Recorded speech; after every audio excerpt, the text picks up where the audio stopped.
we're just talking about how the police are tax officers, they're tax agents, right? The incarnation of Saul in the Bible, which is a Paul on the sun from the beginning. He turns into Paul after seeing the sun, as it were, and becomes apparently a really good person. But the police officer is the violent tax collector, right? And they can just want things from you. It's like, if they don't like you, they can want things from you. If they don't like the way you're talking to them, they can get things from you. They can do whatever they want if they or someone has decided that they should want to get something from you, right? But they're also terrified of you, and they should be. People should be scared of people whom they are harming. But because they're schizoids, they can't connect the harm they're doing at all to the people they're harming. And so why people don't like police officers, right? You know, it's like you have a lease on life. A lease on life is a pall on life. It's a taxation of life. The Paul lease, right? They're collecting on their appalling lease that they hold over, and the liens they hold over human flesh. They're taking from your flesh and reminding you that you don't belong to yourself, right? A police officer can detain you and rob you of your flesh and blood, commit sexual assault and robbery of every kind, and leave you sitting there thinking, this is the way civilization is supposed to be. And those red and blue lights go off and they return to their job. And the police officer himself in his mind or her mind is just like, that's my job. I'm not a bad person. That's what I'm supposed to do. Same thing with the soul dyer, the soldier. A soul is a Yule on the Saul, a Saul dyer. Everyone with a soul, therefore, is a soldier. That's why you can have a Salvation Army, because they're saving your soul. It's an army made of saved souls, or soul dyers. Right? You're starting to get how this all works together? Right? It's called the army because it has many arms of the bank, always with a hand in your pocket. Pocket. Pocket. It almost sounds like an Egyptian word, right? Ket. Pocket. Okay?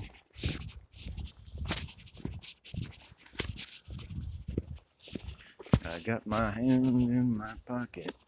Boom, boom. I got my hand in my pocket. Boom, boom. I got my hand in my pocket.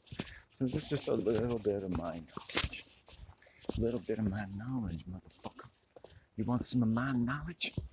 Give it to you for free. But it costs you a few of your fucking brain cells. It's gonna cost you some illusions, you know? But your illusions are costing you and us everything, right? So it's like, which way do you want to go? It's a decision. And everyone in every alcoholic realm or family have to make what I call a decision, right? Are you going to start walking the way of truth? Or are you going to stay in a world of illusions? Because it is easier to stay in the world. You'll probably be safer. I don't think so. It really depends on your economic class and your personality, which is really your strategy for getting along in a world and in a matrix of reality totally removed from the innate value of who you were when you were born and that of your mother and father. Okay? Your personality is developed when you're at school.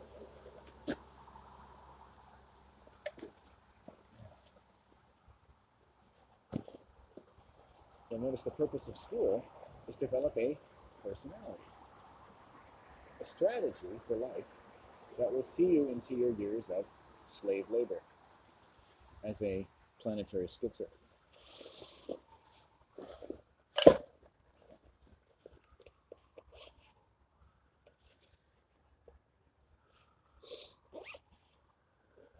An ambulance to claim another victim. They're popping off around here every day.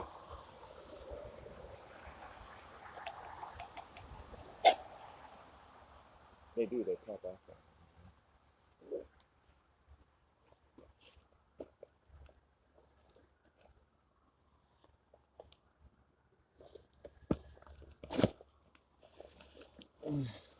You might think I'm lazy, but it's because I have my hand in my pocket. Yeah, I got my hand in. I'm working on my knowledge, putting it together. scraping together a little wisdom from my dome. I'm a happy, sad human animal, just like you. Happy, sad, joyful, bitter, angry, scared, hoping for better. That's me. That's all I want to be. Because then I can be like you. And you can be like me. Happy, sad, in prison, and free. I've never felt more in prison than I did the other day. I had a taste of prison and the fear of being imprisoned. I've now had enough. I couldn't write, I couldn't describe it, but my emotional body had the complete and utter terror that people that you would normally call friendly or whatnot could conspire or had or gave off a specter of having a capacity as needed to imprison, to torture, harass, stalk, and malign the dignity, safety, and voice of innocent people. That's what tax collectors do.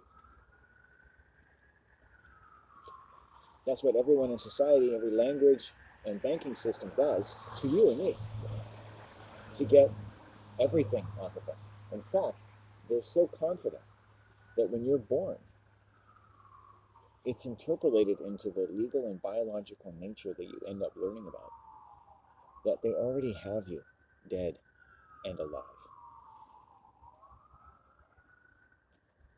They already own you. You know what's amazing? How much is taken from human flesh and blood every day, and how much we have left to give. Why? Because we're like the sun.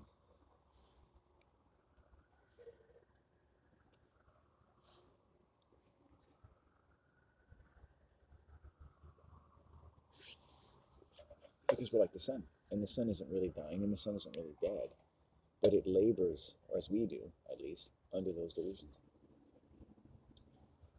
Under a debt-ridden language of the wages of sin, which is death. The wages of sin are the measures of death, which is all the financial and cultural languages of the world. It's the language you learn in school, and the buzzers, and you have too much of a bunch of things and not enough. Well, so in school you have too much language, too much control, too much taken away from your family, not enough time to yourself, not enough time to your family, too many hormones, too much knowledge, not enough time to yourself, not enough of your natural conditions and respect for who you really are. That's school. That's the Yule of the Saul, the shul.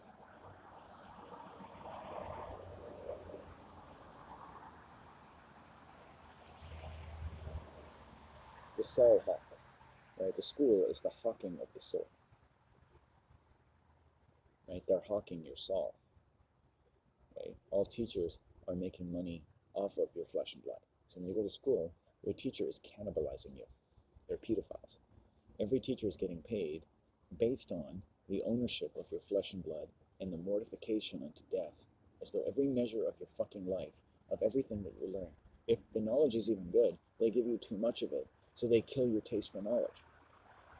It's not even that they're lying to you, it's that they're killing your taste for the truth. So whatever's left, it doesn't fucking matter anymore. Because if you want to really know stuff, you have to have a hunger, a desperate fucking hunger.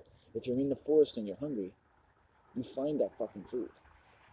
The people who know how to hunt and eat, they fucking hungered enough, or their people did, to figure out how to take care of themselves.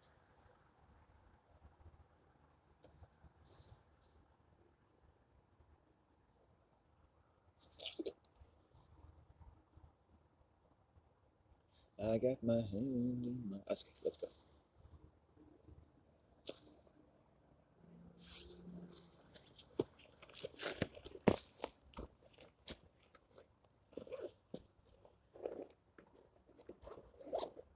You'll notice the comparison with yesterday when I didn't have beans and I was really empty, and now I'm not.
Okay. We're walking again. Let's go. Thank you. Oh, I left my joint. I knew there was something. I talked about leaving a joint on the tracks, and it's like, then I did. Isn't that funny? Isn't that like, ha ha, blow a hole in your head funny? Okay. Let's keep going. It's so easy to do. That's why I always turn around. In my coffee table at home, I accidentally made a scratch on it. My mom had a guy, I didn't like him very much, come and resurface it, restain it or whatever. And we got it back, and it still had that same scratch. And you know what?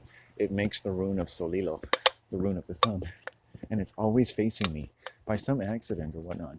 No matter which couch I've ever spent time sitting on, it's always facing me. The sign of Solilo, the sign of the sun, the Sol. Releasing unnecessary fears, because doing witchcraft for me, learning about this world, it's like, fuck, you go to school, you don't learn about the world, right? Or you do. I mean, you do. It's just there's too much of it, almost. And so what you really learn is what's mostly curbing your taste for learning about the world. So it's stored in the kind of hypnotic hypoxia of the educated child, right? It's starved you for certain things.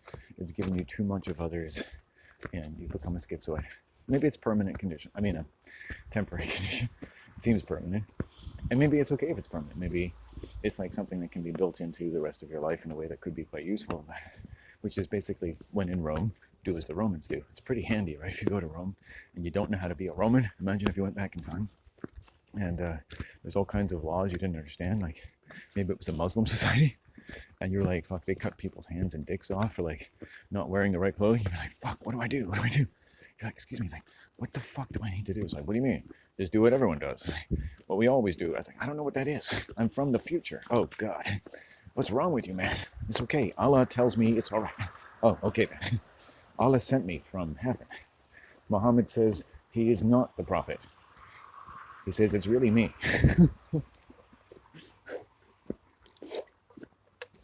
Blasphemy. Blast my family. Right? Blasphemy. Right? What is famille? What is your familia? Why do they call it mafia? Why do they call it blasphemy? Oh, listen to how loud this guy is. I'm not going in there.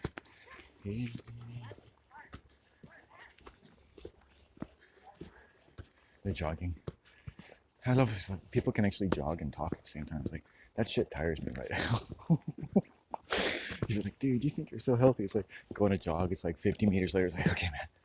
Shit, we gotta like, it's either just start walking or kill ourselves. Which one we gotta do? Because this is just drawing it out. You know what I'm saying?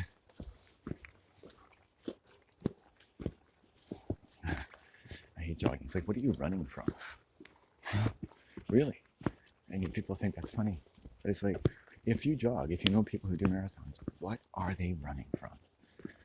Okay, so let's go into that. I know I've jogged before, not as much as most people do, but I have. And what does every jogger know that's a critical thing about jogging? It creates enough pain and stress in your body that you start producing a lot of what? Endorphins. And do you know that endorphins are just one of hundreds and possibly thousands of chemicals that all do similar things, right? Starting about 13 weeks of gestation. They're called neurojuices, in short, and they help suppress pain. But they're not the only thing. The way your brain develops and functions, which is a subcategory of shock, also suppresses pain by doing various things and also reducing the amount of chatter or talk between lower, not lower as in less than, but lower or deeper orders of the brain and your neocortex, the part of you that you call I, and you have your thoughts about God. Right? Because your emotional body as a child doesn't think about God, because God has nothing to do with your emotional body. It has nothing to do with the instincts of any children in the world. So no child ever goes, Mommy, Daddy. No child's first word is God, right? Children haven't seen God. They have nothing to do with God. They come right from heaven. There's no fucking God there. And if there is, it bears no fucking likeness to the thing that you call God on the earth. Okay? So start thinking differently. Think out of the God. Instead of out of the box, think, oh, I gotta go this way. Think out of the God.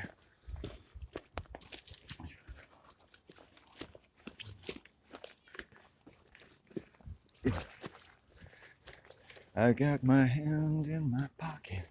Boom, boom. I got my hand in my pocket. Boom. I got my hand in my pocket. Don't know what I'm gonna do. Yeah, yeah. Ooh, yeah, yeah. You know, I usually take the last 5 videos, but today maybe I should take the first 5. I knew yesterday that I would have a better day today.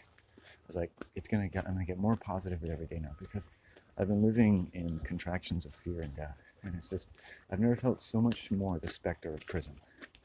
There's something about this world, prison and death. Pure fucking prison, death. Death is prison. To be in prison is to be dead. The only death in this world is the prison we live in. Man has created death because we've created such elaborate prisons for human beings. That's where the death is. You understand? There is no death but prison. Right? Sion.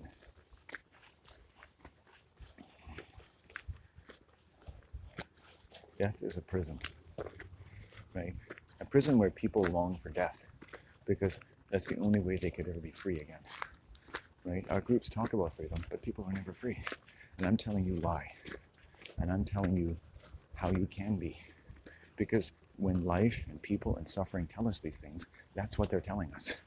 I'm just telling you what they're telling us, what they're telling you, what we've been telling each other for 1,000 years. I'm not a translator. I'm just a witch. Random, everyday, ordinary witch with testicles. Don't lend me your ears. I don't need them. I'm not here to talk to the world. The logical extent of my occupation is not to become some world guru, and nor should you want to be so. The logical extension of communication is to be able to listen to the world, not to call it your bitch and talk to it and tell it what to do. Because you can't tell the world what to do. But the world can tell you what to do. And so you should listen to what it's saying, because it has to tell you all kinds of crazy shit to keep telling you what to do. TV, movies, music, everything's got messages, everything's got magic to tell you what to do. Everything is policing you all the time. Even though you're considered dead, a pest, a monster who can't own or inherit property, everything is around to tell you what to do, to tell you what to do, to tell you what to do. Hi-ho the merry. Right? Ever since you're born, people are telling you what to do. They don't have to tell you. The poorest, stupidest parent can still tell you what to do because all kinds of things invariably tell us what to do, don't they? Someone starts putting cigarettes out on your forehead, you're telling your brain a lot of things that it has to do. Get away, die, kill myself, go into paralysis, become a psycho, right? What does it do, right? Because the pain changes the way your brain functions. It changes the way chemicals run through your brain, how you process anger. Anger is always good, but what it does, but more than that, the different ways you can respond chemically to media and religion and God and other people's personalities. So that someone like me, I'm afraid of people. Right? I don't like people. They don't feel good to me, right? Because they're all hypnotized. They're all in a trance every day. You're all in a trance. I don't feel safe around people like that. You're like demons. Now, some people are more unforgiving. They think you should all be killed. I just like people are in a trance. You're intoxicated to chemical and pathological profiles of the suspension of disbelief induced by the shock, fragmentation, and dislocation of your natural relationships with your parents in all knowledge and time for 1,000 years, and even in the nature of time in a chronological, Saturnalian, calendrical sense. Everything is there to control and imprison the dead man you were born to be. Fuck you, and fuck that. Fuck me. Fuck us all. But look, we're still here. And the sun is coming out. And there's blue sky. I wonder how that happened. What did we say earlier? We're going to bring the sun up, right? Michael's here.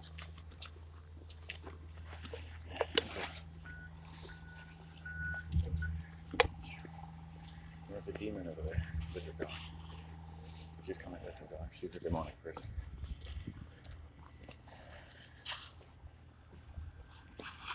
Isn't that beautiful?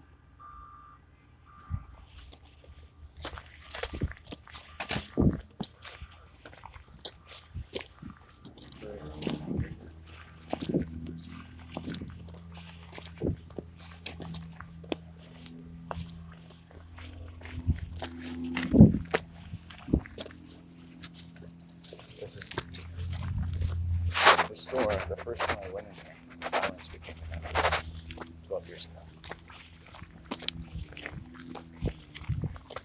It was very easily, they eliminated any voice I had in my own safety while using my first name on a regular basis.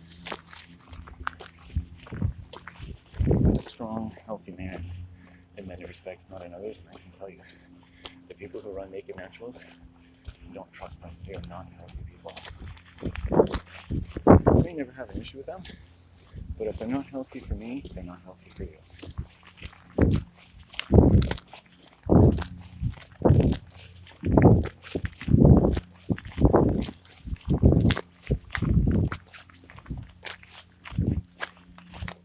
I don't even want to walk by them. It's so disgusting. It's been a while.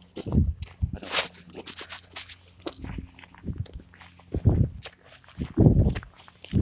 I'm pretty sure they're Masons. They have no morals whatsoever. But that's removed from them when they're born. Right? And they'll say things to indicate that they don't believe their children have the power of reason. Well, then you don't expect your children to ever have any ethical reasoning, do you? Right? Because they're born without it. They're like little criminals. Right? That's why everyone has to tell them what to do their entire life. That's why they have to become intoxicated to the chemical profiles and various useful and not so useful strategies of magical thinking and the parasitical nature of the mind that you need to resort to in order to be part of a parasitical, lunar, monetary, and matrimonial system. For advancing, exploiting, and getting you to advance and exploit as though for your own survival, but really its own, and something you end up then protecting with a good deal of the conditions that make violence and make that violence inevitable. The inciting conditions for joining, among many other laudable desires, every professional and social and sexual class and organization and association in the world. Which is why they'll never work, because they'll never solve the reason you join them.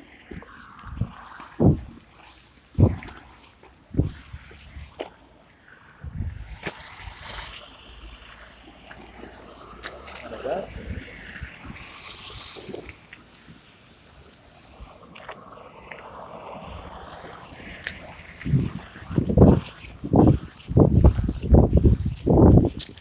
The sun is out.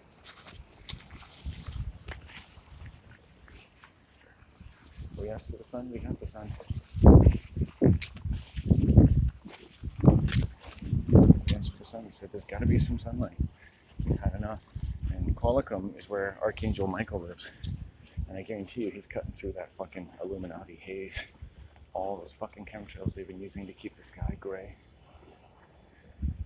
Funneling endless wetness and cloud. And then taking as much wetness that they can get and funneling it to other places, spreading it around. Spreading grayness as far as they can because they hate the sun. They hate the sun. The people who own Qualicum hate the sun. They hate this.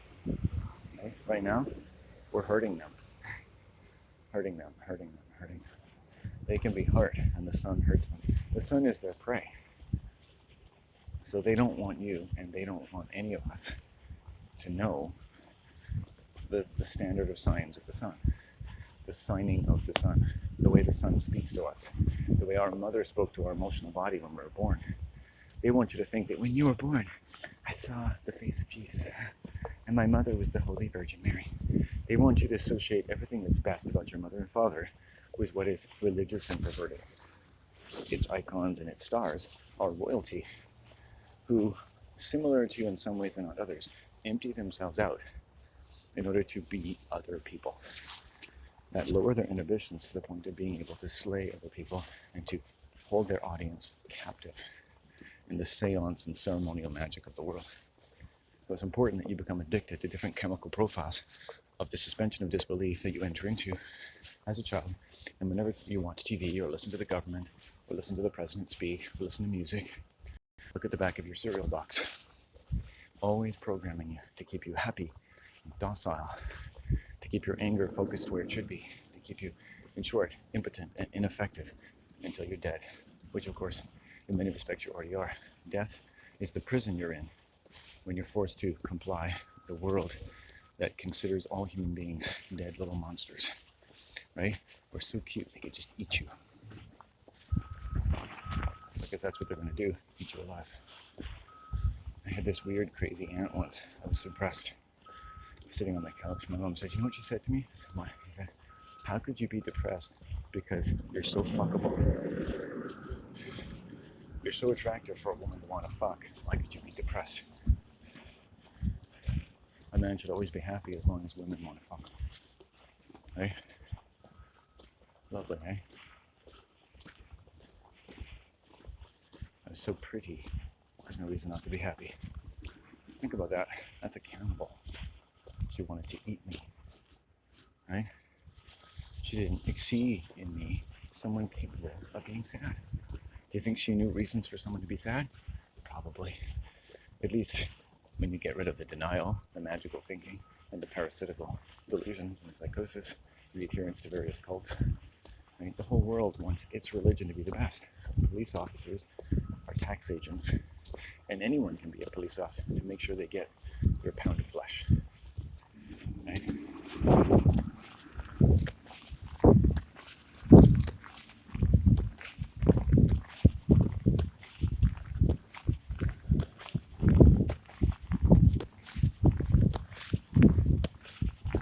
think we've covered a few things today. Death, prison, and police officers. Now, look at that. Thank you to Michael. Thank you to me. Thank you to all of you. We've actually brought the sun out of this Illuminati fog we've been in for several days. That's lovely. Let's put this camera up and just, I gotta do some little hygiene maintenance level.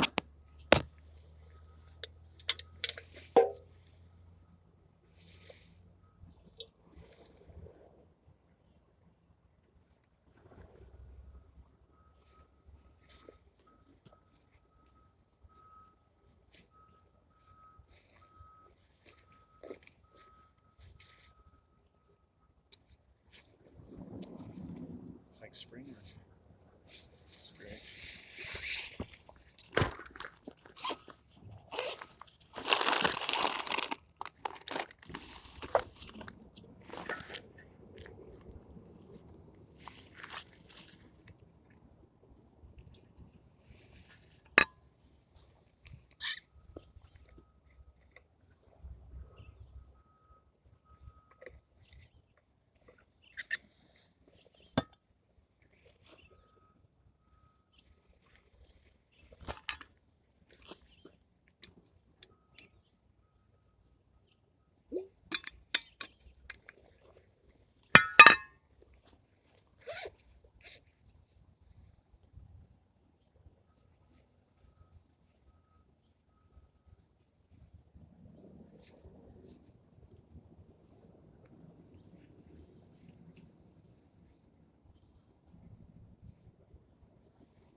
So in the morning you got the sunrise for one, and the other time when you get the sunset.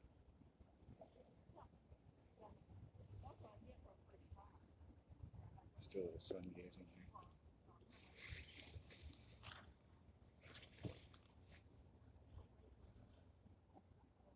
Get those vitamins.